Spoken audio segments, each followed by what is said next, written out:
Dans les dernières années, on dirait qu'il y a eu un boom dans les médias sociaux.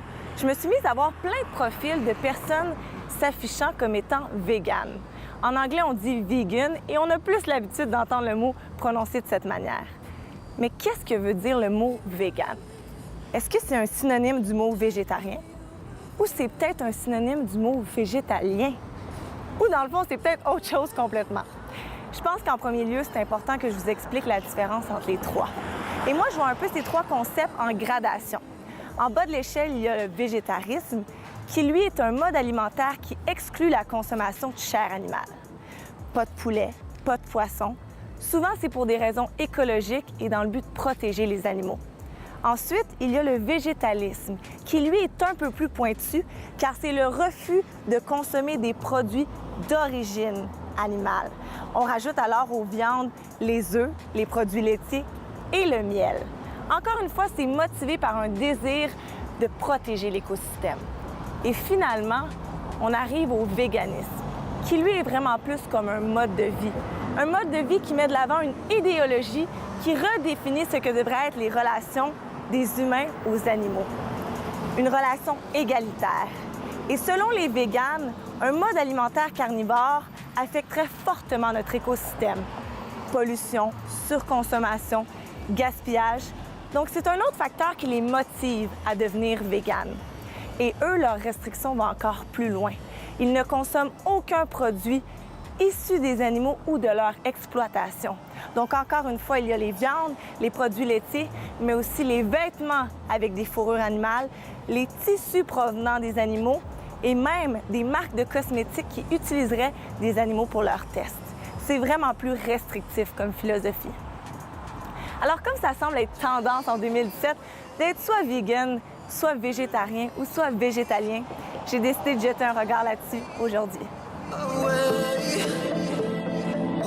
Je suis présentement en compagnie de Camero, blogueuse et végétarienne, en compagnie de Marilyn Bouchard, qui est fondatrice de la compagnie de cosmétiques Be Kind. Et aussi, tu es végétarienne et 80% végétalienne. Oui, 80-90. Qu'est-ce que ça veut dire, 80-90% végétalienne? Ben, tu sais, les étiquettes végé, vegan, on s'entend. Moi, je fais ce que je peux le plus que je peux. Tu sais, je me dis pas, non, je suis vegan. Fait, à 100%. Ouais, tu te laisses un peu une marge de manœuvre. Oui. Et je suis avec Stéphanie Thibault, nutritionniste et fondatrice de Nutri Sans Chichi. Bonjour. Bonjour. Donc aujourd'hui, on va parler du véganisme, du végétarisme et du végétalisme. Qu'est-ce qui vous a motivé les filles à devenir végétarienne? Moi, en fait, ça fait 7-8 ans que je suis végétarienne. Je suis allée au Mexique avec mon amie, qui l'était déjà depuis secondaire. OK. Elle était vraiment avant-gardiste. Oui. Il n'y en avait pas vraiment dans ce temps-là. Puis, on était dans les hostels et tout, fait qu'on n'avait pas un tout inclus avec la bouffe que, on peut manger n'importe quoi. Fait que j'ai dit, tu sais, pour le temps qu'on voyage, je vais manger comme toi. Tu sais, on se faisait des petites épiceries, on est dans les restaurants. Puis, je suis revenue, j'en ai juste jamais remangé. Ah, fait que t'as vraiment embarqué dans son mode alimentaire, finalement, t'as accroché. Oui. Je me sentais vraiment mieux. C'est ça qu'on disait tantôt, tu sais, j'étais pas ballonnée, tout ça. J'ai vu la différence en une semaine. Fait que j'étais comme, wow. Puis après, ouais, j'en ai pu remanger. Pour toi, Camille? Pour ma part, c'est que j'ai une intolérance au lactose, mais j'avais jamais vraiment osé couper le fromage parce que j'adore le fromage et le lait. Mais à un moment donné, je l'ai fait pendant une semaine, puis moi aussi, j'ai vu tout de suite la différence. Oh mon Dieu, je me sentais mieux, pas de ballonnement, puis tout ça. Puis je me suis dit, si la viande pouvait faire le même effet, ça valait la peine d'essayer. Je l'ai fait, puis ça a été instantané aussi. Donc, le sentiment là qu'on se sent super bien. Puis toi aussi, au niveau du végétalisme, tu es un peu végétalienne parce que tu as coupé les produits laitiers à cause de ton intolérance. Exactement. Mais j'aime ça, qu'est-ce que tu veux dire par étiquette? Parce que non, je veux pas dire que je suis végane, parce que si je suis mal prise, je vais le manger ce qu'il y a devant moi. Pas de la viande, mais des produits laitiers. Oui, c'est ça. Stéphanie, est-ce qu'il y a des dangers à adopter une diète végétarienne, par exemple? Non, il n'y a pas de danger, ça c'est certain. Une fois que c'est bien, qu'on connaît bien, dans le fond, les substituts des produits carnés, donc des produits animaux, on peut très bien rencontrer nos besoins nutritionnels. Le végétarisme, en fait, donc qui inclut souvent les produits laitiers, les œufs, même parfois le poisson, c'est vraiment tout à fait varié comme diète, donc c'est assez équilibré en soi. c'est sûr que du côté du végétalisme, donc véganisme, là, il y a vraiment une restriction plus importante en certains produits animaux. Donc, il faut quand même se faire outiller, avoir une bonne idée de comment remplacer, dans le fond, les protéines animales par des protéines végétales. Mais une fois que c'est bien compris, bien maîtrisé, là, il n'y a vraiment pas de problème. Et moi, j'ai lu quelques études qui démontraient que les régimes végétaliens procuraient une carence en vitamine B12. Est-ce que c'est vrai? Ça procure pas une carence. En fait, Ça engendre? En fait, ça dépend. Donc, oui, il y a vraiment des études qui ont démontré que ça peut être jusqu'à 60 là, des personnes qui... Par contre, ce sont, j'ai l'impression, des personnes qui se sont pas nécessairement bien renseignées, qui n'ont peut-être pas bien substitué. Donc, c'est sûr qu'au niveau de la vitamine B12, c'est une vitamine qui est vraiment presque exclusivement dans les produits animaux. Oui, donc c'est pour ça. Si je me tourne vers des suppléments, en fait, des produits végétaux, c'est sûr que je me coupe d'un bon apport. Par contre, il y a d'autres produits, comme la levure nutritionnelle. En fait, il y en a beaucoup qui vont ajouter, j'imagine. Ah oui? La Red Star. Oui, c'est ça. On n'est pas très familier avec la levure, les Québécois, mais moi, pour y avoir goûté, ça a quand même levure un petit... de bière. Est-ce qu'on parle de ça en ce moment ou c'est dans le champ? Non, c'est pas nécessairement la levure de bière. Là, c'est vraiment plus... C'est la levure comme qu'on saupoudre, un peu qui ressemble aux germes de blé. C'est ça. Ça ressemble aux germes de blé. Moi, j'ai goûté, j'ai trouvé ça très bon, honnêtement. Donc, on peut en incorporer, effectivement, en saupoudrer, en mettre dans nos smoothies, dans nos vinaigrettes, tout ça. Sinon, il y a des céréales à déjeuner qui sont enrichies en vitamine B12 et, bien sûr, toutes les boissons végétales qui portent la mention enrichie, donc boissons d'amande, boissons de riz, boissons de soya, vont combler, c'est vraiment tout à fait adéquat en quantité. Donc, c'est possible c'est tout à fait possible. D'avoir une proportion de vitamine B12. Tout à fait. Puis sinon, si on est plus insécure ou on a des besoins plus élevés, on peut se tourner vers un supplément tout simplement. Là. Donc ça, il n'y aurait vraiment pas d'indication. Il n'y aurait pas de problème. Certains véganes, pas tous, mais ils vont dire des végétariens qui sont un peu comme des imposteurs parce qu'ils se disent contre la cruauté animale, mais ils consomment quand même des produits animaliers. Qu'est-ce que vous avez à leur répondre? Moi, j'ai jamais entendu ça, là, OK. mais ça se peut, parce que c'est vrai que si tu coupes la viande pour la cruauté animale, les produits laitiers, c'est aussi cruel quand tu te renseignes, tu sais. Mais je sais pas. Moi, je serais contente que le monde coupe la viande.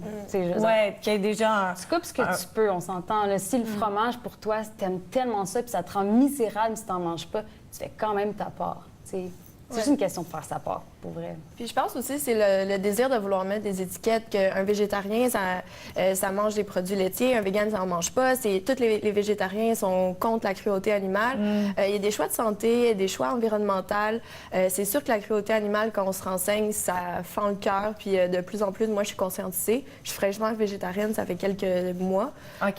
Fait que moi, j'apprends tout ça. Là, je trouve ça vraiment intéressant, qu'est-ce que vous dites, parce que c'est un gros changement dans l'alimentation. Puis, tu sais, c'est pas du jour au lendemain. Je pense que ça va toujours être en progression. Donc, peut-être que je suis un imposteur aujourd'hui, mais on va voir dans 6 mois, on va voir dans 1 an, puis peut-être que je le serai plus, tu sais. Alors là, je trouve que c'est juste un désir d'aller mettre des étiquettes. Quand on fait ce changement-là, tu sais, elle dit c'est toujours en progression, puis c'est un gros changement. Est-ce que c'est mieux de consulter une nutritionniste avant? C'est certain qu'honnêtement, bon, je presse pour ma paroisse un peu, mais une rencontre en nutrition, pour l'avoir fait avec plusieurs clients, ça peut très bien outiller parce que, bon, la nutritionniste va apporter, dans le fond, une conscience au niveau, c'est quoi les portions que j'ai besoin. C'est des idées de recettes, des fois, on sait, bon, tu sais, les légumineuses, on sait que c'est très riche en plusieurs nutriments, mais qu'est-ce qu'on fait, là, avec des légumineuses? Donc, oui, ça peut vraiment épauler, surtout lorsqu'on parle d'enfants ou d'ados. Là, vraiment, je vous invite fortement à consulter un nutritionniste, effectivement. Là. Et d'ailleurs, j'ai lu un article dans la presse. De plus en plus, les ados décident de devenir végés. Puis je pense que c'est positif, mais est-ce que c'est dangereux d'adopter une diète à cet âge-là parce que notre corps est encore en pleine croissance? Oui, en fait, tu as raison. C'est pas dangereux. Dangereux, OK. non. C'est jamais dangereux. Risqué, peut-être? Oui, c'est certain qu'on peut tout à fait être végétalien, même chez les enfants. Ça, il n'y a pas de problème. Au niveau nutritionnel, une fois que c'est bien, encore une fois, les protéines animales sont remplacées adéquatement, tout ça. On s'est fait épauler par une nutritionniste, ça va. Par contre, on doit toujours garder en tête que si mon ado, un bon matin, veut couper tout ce qui est produit animal, on doit se poser la question de pourquoi. Est-ce que c'est vraiment pour l'environnement? Est-ce que c'est vraiment une conscience animale ou c'est plus un désir de contrôler son poids? C'est vraiment ce que je vois souvent en clinique, malheureusement. Donc, on doit juste, en tant que parent, rester un peu ouvert à voir s'il n'y a pas d'autres signes. Si l'ado commence à se peser, commence à augmenter l'activité physique, ça serait peut-être un signe que la personne a un trouble alimentaire. Exactement, ou du moins une image corporelle qui est altérée ou une préoccupation excessive à l'égard du poids. Donc, on doit quand même rester vigilant. Mais sur le plan purement nutritionnel, il n'y a pas de problème. Là. Ça va. La grosse question, est-ce que la viande rouge, c'est nocif pour la santé? C'est une question pour moi. Oui, vraiment, c'est là pour répondre à ça. Est-ce que la viande rouge est nocive? En fait, on sait que pour éviter, en fait, pas pour éviter, mais pour limiter nos risques de développer différents cancers, surtout les cancers du côlon, du rectum, on doit vraiment diminuer nos portions de viande rouge. Et là, attention, on parle de, en fait, même pour les cancers colorectaux, là, c'est vraiment 300 grammes par semaine. 300 grammes, c'est 3 repas, l'équivalent d'un paquet de cartes. Donc, c'est vraiment très peu. Vraiment. Au niveau, dans le fond, de la prévention des maladies cardiovasculaires, c'est sûr que moins il y a de viande rouge, donc viande rouge, là, la viande, le gibier, le bœuf, le veau, le porc aussi, qu'on a tendance à penser que c'est une viande blanche. On doit vraiment, l'agneau, tout ça, les diminuer au maximum. Ce sont des produits qui sont riches en gras saturés, cholestérol. Donc, c'est sûr qu'au niveau de la santé cardiovasculaire, c'est moins intéressant. Par contre, on peut en consommer une petite quantité sans avoir des effets tellement nocifs sur la santé. C'est une question de modération et de portions. C'est souvent, moi, en clinique, ce que je vois, c'est les portions. Le steak 12 onces, on a comme 3 repas à l'intérieur d'un. Donc, juste de diminuer nos portions, la fréquence de consommation, on n'a pas besoin d'être vraiment comme 100% végétarien, végétalien pour avoir des très bons bénéfices sur la santé. Puis l'Organisation mondiale de la santé avait aussi vraiment comme visé les charcuteries. Les charcuteries, ça, c'est vraiment une autre chose, à part saucisses, saucissons, charcuterie, ça, vraiment le moins possible. Pas jamais, mais vraiment, ce sont des aliments qu'on dit d'exception. OK. Donc, vraiment, le moins possible parce qu'effectivement, il y a vraiment des composés qui sont cancérigènes. Là. C'est vraiment, il y a des évidences assez béton, là, si je peux dire, dans ces produits-là. Donc, c'est pas tellement... malheureusement, j'imagine que, comme moi, vous avez été élevé avec la sandwich au jambon. Donc, ça, c'est moins... C'est ballonné. Oui, c'est ça, ballonné. C'est moins suggéré là, pour la santé. Donc, effectivement, au niveau des charcuteries, on essaie le plus possible de les substituer par d'autres produits. Là. Mais vous, les filles, est-ce que ça a été difficile d'enlever la viande de vos repas ou à la base, vous n'étiez pas très, très carnivore? Non, moi, je l'étais pas très. Ça a été quand même facile. Mais comme tu disais, faut bien le faire. Puis moi, au début, en plus, ça fait quand même longtemps. Puis il y a un peu l'espèce de vague, là, parce qu'en ce moment, c'est trendy. Oui, on s'entend. vraiment. Il y a comme, c'est ça qu'on dit, les Insta-babe vegan sur Instagram. Je m'en viens c'est sur ces ouais. Tu sais, back then, dans le temps, tu sais, il y avait peut-être, je sais pas, Eau Vive, Crudescence, là, c'est tout. Maintenant, à Montréal, il y en a tellement. Oui, c'est ça. Le commensal. Non, qui n'est plus. Fait que c'était un peu plus, au début, j'ai eu de la misère, j'avais pris un peu de poids, je mangeais comme... Tu sais, j'arrivais chez moi, je mangeais... Ouais, ben je mangeais comme tellement de noix, parce que là, j'avais faim, puis là, tu sais, au début de ça, tu sais pas quoi couper, puis ça, c'était moins populaire, tu sais, il y avait moins d'options au niveau des recettes. Oui, c'est ça. Puis maintenant, il y a plein d'articles aussi. Je veux dire, tu googles ça, là, t'en as des recettes et tout, c'est super... Oui, c'est assez facile. Fait que ça, j'ai eu un petit peu de misère plus pour ça, mais pas pour couper la viande. Puis moi aussi, je suis intolérante au lactose aussi, fait que c'est quand même facile. Là. Ben oui, ça aide un peu. Toi, au niveau de la viande? Ben moi, je suis vraiment une cuisinière exécrable. Okay. Donc, je brûlais la viande ou j'étais pas capable de me cuisiner vraiment de la viande, fait que j'aimais mieux manger cru déjà à prime abord. Et je suis une foodie, puis on est chanceux à Montréal, on a tellement de restaurants, on a tellement de spots santé, végé, vegan. Donc, pour moi, c'était comme super naturel de vraiment me tourner vers des bols super nutritifs avec plein de légumes, plein d'ingrédients, plein de protéines. La première semaine, j'ai senti des effets. J'étais plus fatiguée, j'avais plus faim. Et là, c'est ça, j'ai juste googlé « How to be a vegan ». Comment être végétalienne. Et là, c'est une pluie... C'est ça, c'est une pluie d'informations sur Internet. Il y en a des bonnes sources et des moins bonnes. Mais vraiment, là, j'ai pu voir que les apports nutritifs puis de se référer vers un nutritionniste, ça peut être vraiment important pour adopter les habitudes saines qui vont durer longtemps. Parce qu'on ne peut pas vivre avec une carence ou avoir faim. Exact. Tu viens d'en parler. Être vegan, c'est trendy. Et moi, je me demande si maintenant les gens sont plus véganes pour suivre la tendance, que plutôt une volonté profonde d'aider les animaux. À votre avis, les trois? Mais oui, là, j'en vois. J'ai vu passer récemment là, c'est Beyoncé là, qui est rendue vegan. Tu sais, on s'entend, c'est une tendance que ça me dérange pas qu'il y ait. Dans le sens qu'il y a aussi la tendance de se faire tatouer des sourcils puis de mettre du poil sur ses ongles. Du poil sur les ongles? J'ai vu ça récemment. J'ai vu ça récemment. Là-dessus. On ne sera pas des invités, je pense. Ça a popé sur mon Facebook, je sais pas pourquoi. Mais tu sais, je vais le prendre comme trend. Là, on s'entend, c'est pas... C'est correct, là, mais en effet, c'est très trendy. Là. Les stars sont toutes rendues vegan puis tout. Puis je suis pas sûre qu'ils savent vraiment c'est quoi. Mais bon, il y en a plein qui vont suivre ce concept-là. Oui, c'est ça, tu sais, mais bon. Mais en même temps, si un trend peut amener les gens à se conscientiser, why not? Tu sais, je sais pas, à prime abord, les premières sources véritables, tu sais, qui m'ont poussée à être végétarienne, mais ça m'a fait en sorte que je me suis renseignée. Tu sais, je dis que c'est en progress, puis de plus en plus, je vois c'est quel impact ça peut avoir sur l'environnement puis sur la planète, le fait que je stoppe la viande. Fait que si une mode peut conscientiser les personnes, c'est ça.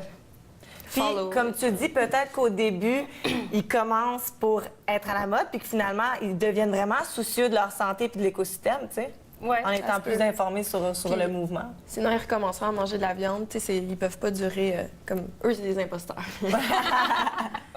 Toi, Stéphanie, avais-tu une opinion là-dessus? Oui, mais en fait, je pense qu'effectivement, c'est sûr que moi, je travaille beaucoup avec des familles. Donc, la famille, c'est une autre...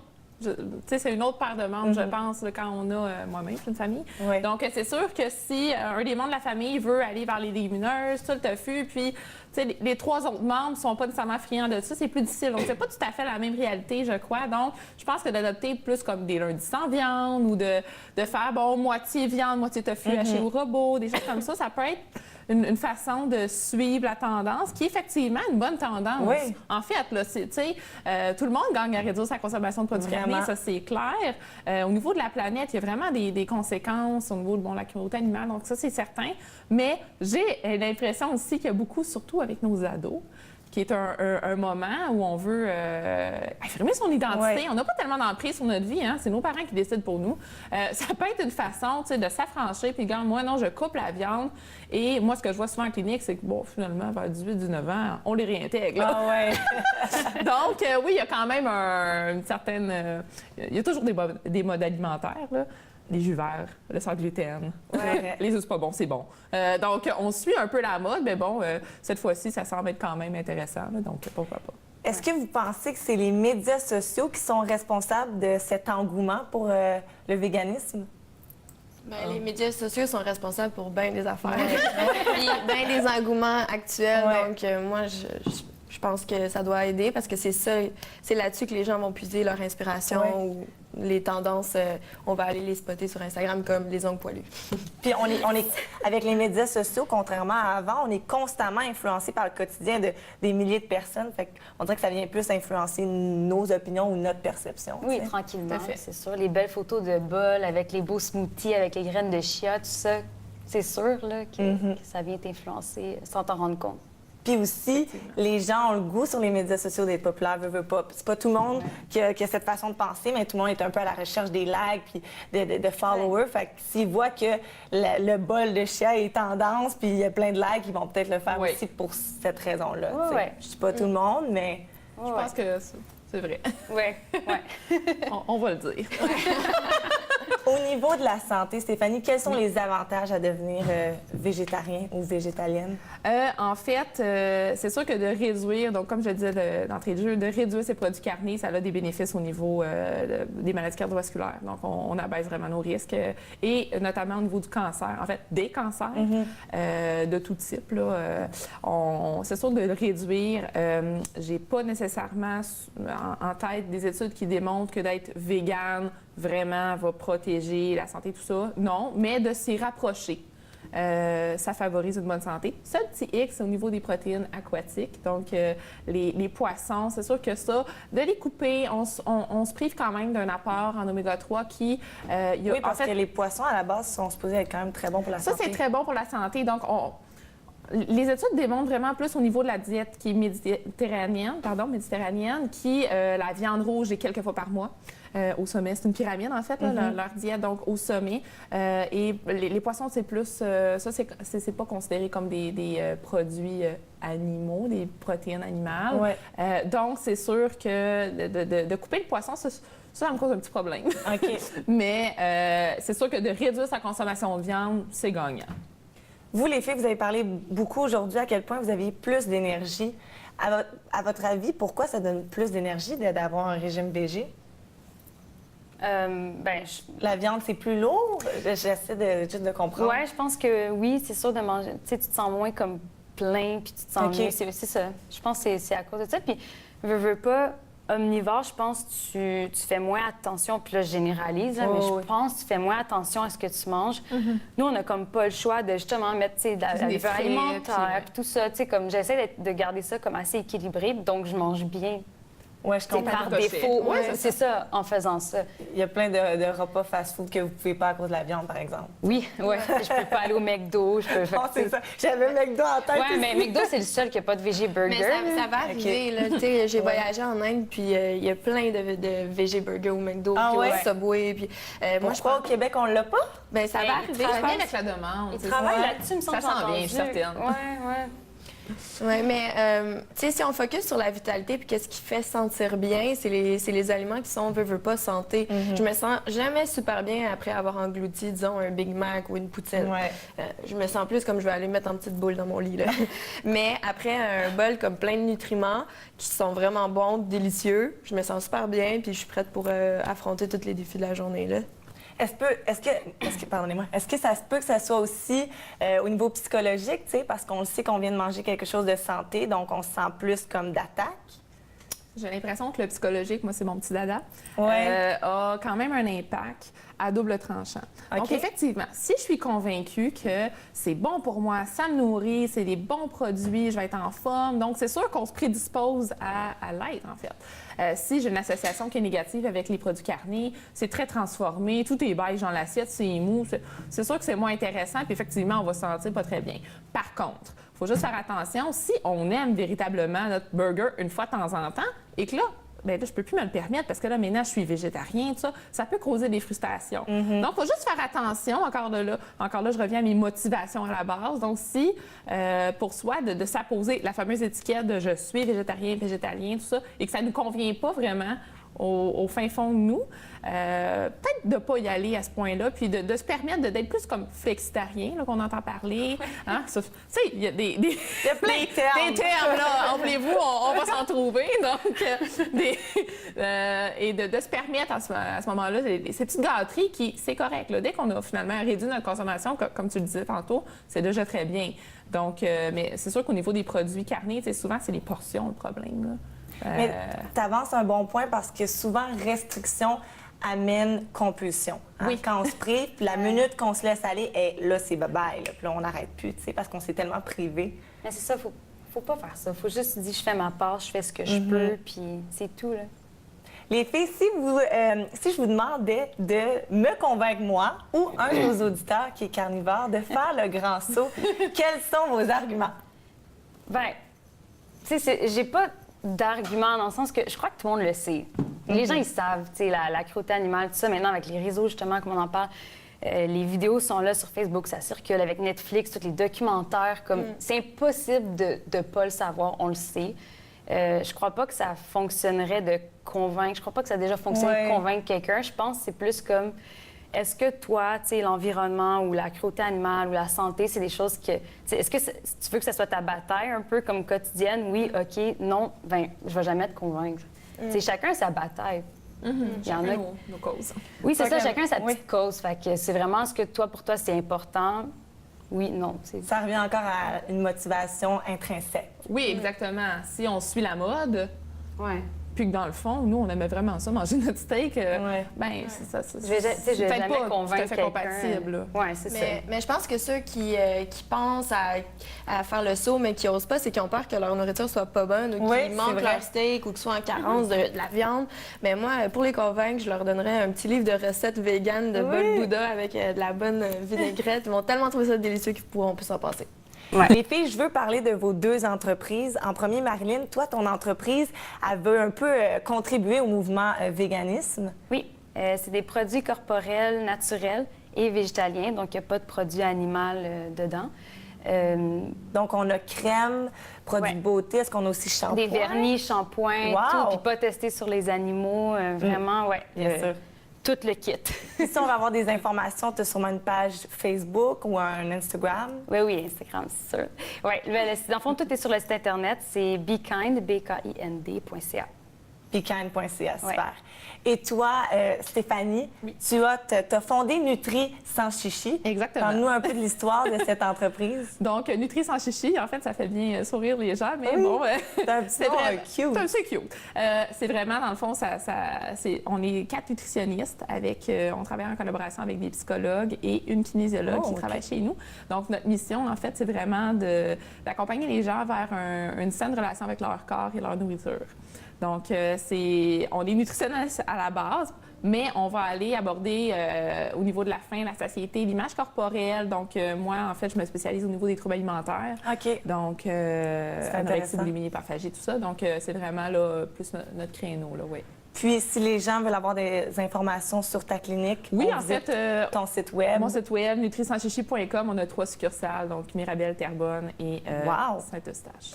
Félicitations. C'est intéressant. Je trouve qu'en 2017, on voit de plus en plus ça, des cliniques qui intègrent plus d'un volet, tu sais. Pas juste une clinique de nutritionniste, tu sais, donc multidisciplinaire. Oui, tout à comme tu fait. dis. Bien, on peut couvrir vraiment plus les sphères. C'est pas seulement la nutrition, il y a des aspects psychologiques, bon, bouger, ça fait partie de tout ça. Donc, oui, c'est bien intéressant, je trouve. Oui, vraiment.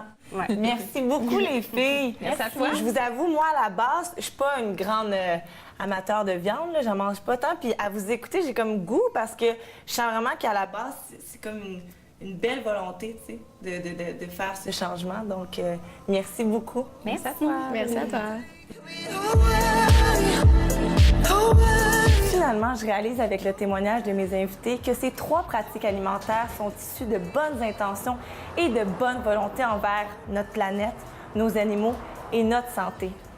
J'avais l'impression qu'avec les médias sociaux, les gens se disaient vegan pour suivre le courant. C'est un peu vrai, mais je prends conscience qu'il y a aussi des milléniaux qui sont soucieux de leur santé et de notre écosystème. Et qu'au-delà de la tendance, ben les gens ont vraiment envie d'être vegan pour contribuer à un avenir meilleur. D'ailleurs, saviez-vous que cet hiver au Centropolis, un tout nouveau restaurant qui mise sur une cuisine végétarienne et végétalienne va ouvrir ses portes, le restaurant Love. Et que vous soyez vegan ou non, je vous invite le 4 et 5 novembre prochain au Marché Bon Secours pour le festival vegan. Parce qu'au final, s'intéresser à des choses inconnues ne peut que nous faire grandir. Salut, à la semaine prochaine. Away.